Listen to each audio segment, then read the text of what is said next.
Good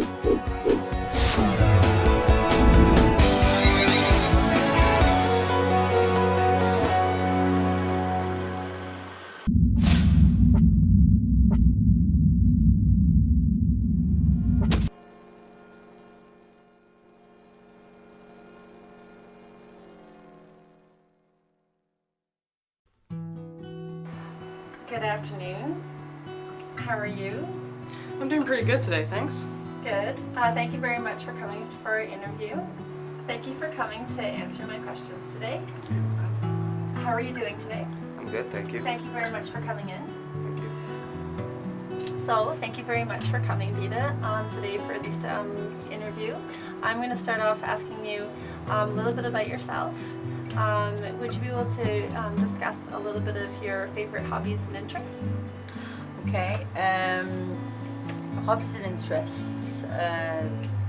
I live in West Vancouver, so I enjoy the nature an awful lot. I go for walks by the seawall, and I sometimes go for a hike to the Grass Mountain. Basically, swimming is what I love the most. So I do swimming as well from time to time, but lately I've been extremely busy with work. I am both a mortgage broker and a realtor. I see. So, and at the same time, what I'm doing at the moment is I have a house in West Vancouver, which I am trying to renovate the kitchen. So, between the two jobs, I'm trying to renovate the kitchen too. So, coming down here today was good because I can go down and have a look at places, you know, where they've got countertops and the rest of it. So, it's Fantastic. been very busy these days and not enough time for my hobbies. But I'm taking on salsa in January, so that's going to be a hobby because I've throughout my life I've mainly been studying and getting degrees and getting licenses, so I'm not very good with hobbies, and now I've decided I want to just have things to do for my retirement.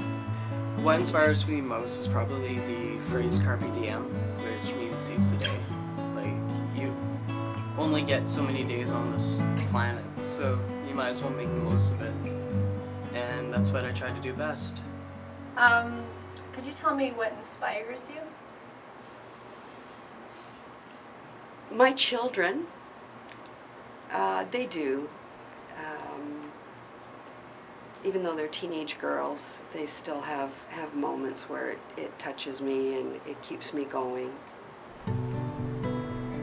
My aspirations for the future are to have a few businesses, to get into real estate and rent out a bunch of homes, lease a bunch of homes so I can travel and make money in Canada while I'm gone.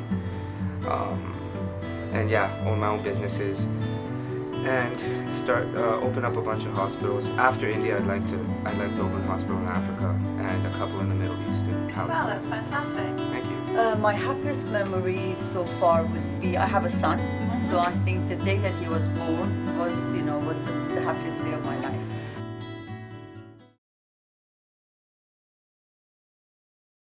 I've had depression, clinical depression, since I was 12, and yeah, I've been on medications for almost 11 years now.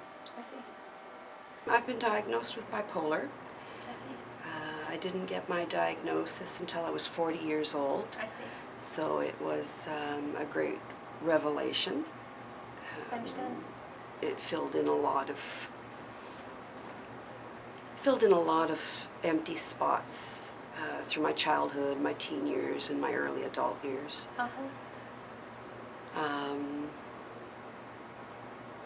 Yeah. All right. Thank you. I've been diagnosed as bipolar 1, which is basically I do suffer or manic depression. I do suffer from depression and hypermania, and it's cyclic. So I go through these ups and downs. The medication I've had all sorts, but unfortunately I don't think medication is the answer. If it was, I would have been okay by now. So at the moment I'm trying to investigate other things to see how I can help myself, because leaving it totally to the system does not help you at all, unfortunately. I've been diagnosed with Tourette's, ADHD multiple times, psychotic once or twice, and bipolar. I see. Yeah. The medication is a trial and error. There's been a lot of medications. Dosage can work for a little while and then not. At the moment, what I'm on is doing really well. Good. So how have you overcome the obstacles you faced in life? Just determination, support, and believing in myself, not believing in the restrictions that the doctors tell you. Every person is malleable, so it's just what form they want to take. We've all had low points in our lives. Was there ever a point where you've had a low point in your life, and how have you recovered from that? An example. I guess for me, the low point for me would be probably last January. Because of the fact I also have an addiction problem. At the end of January, I was slicing myself, like I'm also an ex-slicer, so.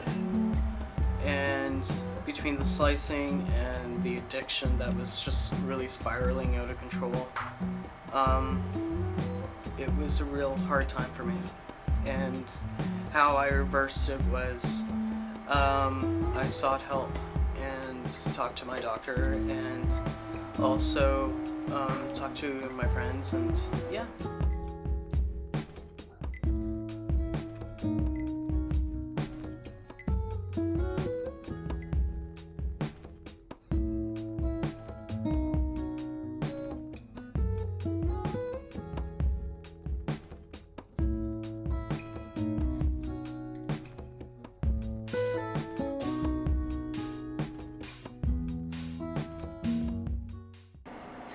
Good afternoon. Hi, I'm going to start with a question. Can you tell me your name and a little bit about your profession? sure. My name is Roz Walls, and I'm a social worker. And I do social work in a number of different capacities. I have a private practice, I teach, and I also do work in the mental health system and in the child protection system. I see. In your experience, what are the preferable treatments of mental illness?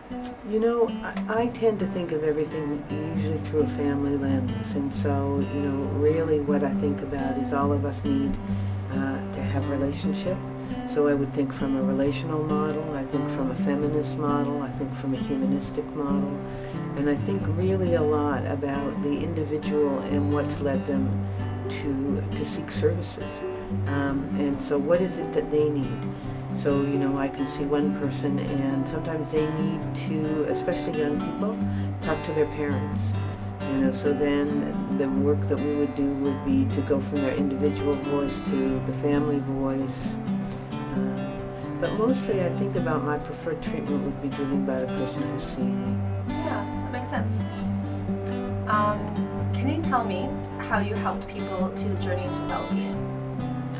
It's an interesting thing, and it ties in a bit with your last question, which is success, you know, because really, you know, what any of us view as well-being or success is really our own lens and our own language, you know, so, you know, I think that when I think about how I help somebody to assist them to a journey of well-being, it would be about how they feel that they have changed in some way what it was that was getting in their way of feeling well.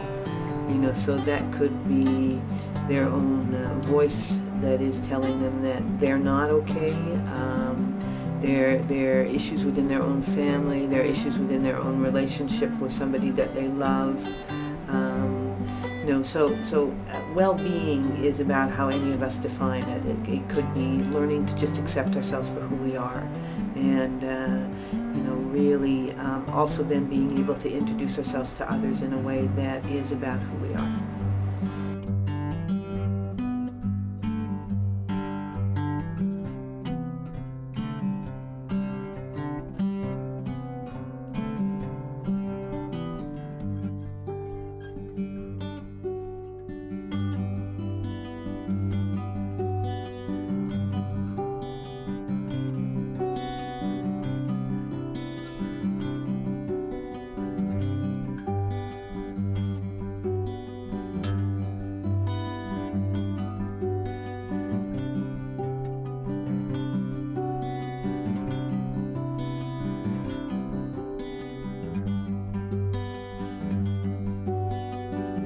what could you say you love about life? Oh, a lot of things I love about life. I love the grass, I love the sunshine, I love the Good answers. trees. Yeah, I just, being able to still go out into the elements and hearing the ducks and the geese. Yeah, that's the best part.